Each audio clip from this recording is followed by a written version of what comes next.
Hello guys, welcome back to my channel. I am Debbie Donolo, and now I want to tell you about a novel written by Fiersa Besari, that is Garis Waktu. But before that, I want to introduce for you the writer that is Fiersa Besari. Fiersa Besari, beliau merupakan seorang YouTuber, pemusik sekaligus, dan bicara soal musiknya, dia sudah menciptakan beberapa lagu seperti Celengan Rindu, Bandung, dan lain-lain.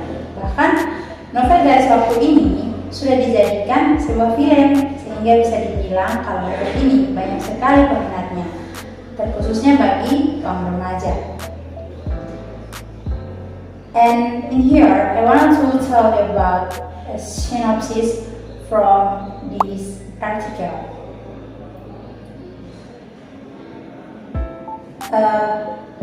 Artikel Garis Waktu ini berkisah tentang tokoh aku dan kamu.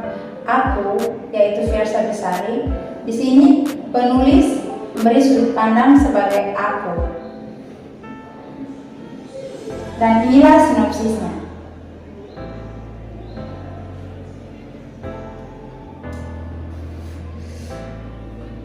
Siapa sih yang tidak pernah mengalami yang namanya jatuh cinta? Hampir semua orang yang ada di dunia ini akan, sedang, atau sudah merasakan jatuh cinta. Jatuh cinta pada seseorang yang disukai akan membuat kita bahagia, seperti waktu hanya milik berdua dan menghabiskan masa-masa bahagia bersama. Sederhananya, jatuh cinta akan membuat hari-hari kita menjadi indah dan lebih berwarna. Jatuh cinta yang kita rasakan bisa kepada friend, teman, or kepada media sosial, social media, and the other dari mana asalnya, dan tidak akan menjadi masalah selama masih bisa melukiskan cerita-cerita indah. Setiap orang yang sedang jatuh cinta pasti akan berusaha semaksimal mungkin untuk mendapatkan cinta yang dia raih. Dan ketika ia ingin mendapatkan cinta itu, banyak hal yang dia lakukan. Dia banyak berkorban dan juga berusaha untuk membuat hati sang kekasih luluh. Nah, dari novel ini, di sini si tokoh aku ini dia berusaha untuk mengatakan cintanya kepada tokoh kamu, yaitu wanita yang disukainya. Dan ketika itu dia sudah mendapatkan cinta dari wanita itu, dia sangat bersyukur karena harapannya terkabul. Dan di situ mereka mulai sering bertukar pikiran, sering teleponan, chat, bahkan bercerita, dan banyak hal yang mereka lakukan sehingga tokoh aku ini merasa sangat bahagia. Namun, jatuh cinta yang dilakukan oleh seseorang tak selamanya berjalan mulus. Padahal hati sudah mencoba untuk tulus dan jatuh cinta pun harus pupus. Guys, hal seperti itu terkadang dirasakan oleh banyak orang ketika sedang jatuh cinta. Atau mungkin kamu salah satu orang yang pernah merasakan jatuh cinta yang harus berakhir dengan harapan yang pupus. Ketika merasakan cinta yang pupus hati, tokoh aku ini merasa perih dan hari-hari pun dia terasa sedih. Dalam percintaan, cinta yang pupus sudah menjadi bagian di dalamnya. Sehingga ketika ia jatuh cinta, harusnya ia sudah siap kalau itu akan terjadi, atau kekecewaan itu akan terjadi. Guys, for all of us that fall in love, untuk kita semua yang merasakan jatuh cinta,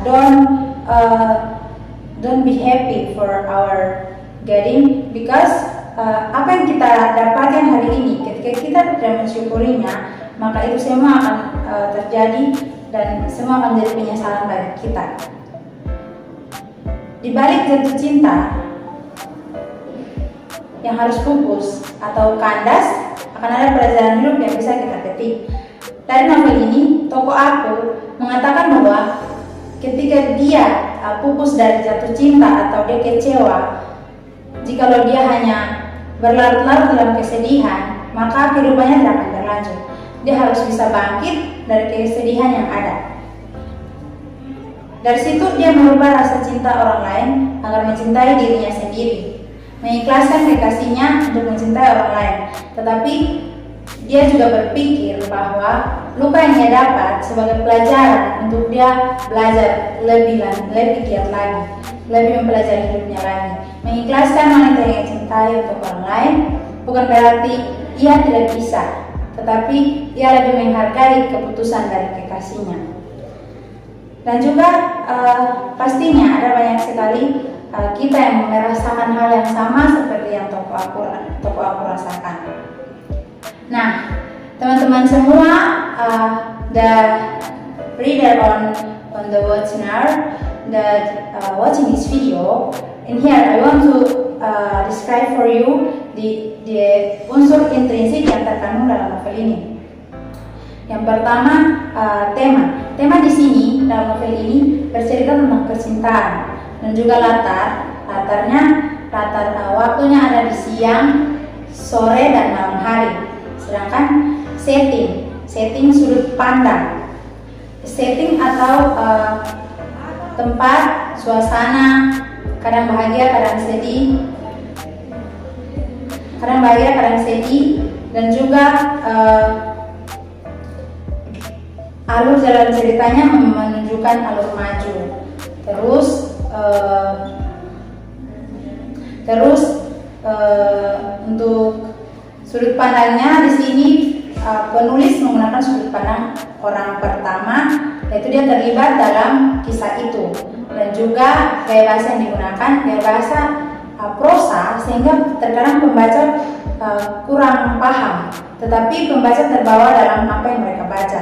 Banyak menggunakan kata-kata kiasan sehingga pembaca menikmati bacaan yang ada, novel yang ada. Dan juga amanat di sini saya mau berikan amanat bahwa jangan pernah merasa tersakiti dengan kekecewaan yang sudah kalian dapatkan, karena sesungguhnya dari kekecewaan itu dapat kita belajar untuk lebih maju lagi, lebih bangkit dari kekecewaan, dan akan ada keberhasilan yang kita raih nanti. Oke, mungkin dari saya sekian. Thanks for all of you that watching this video, and don't forget to like, comment, and subscribe. Thank you, see you, bye bye.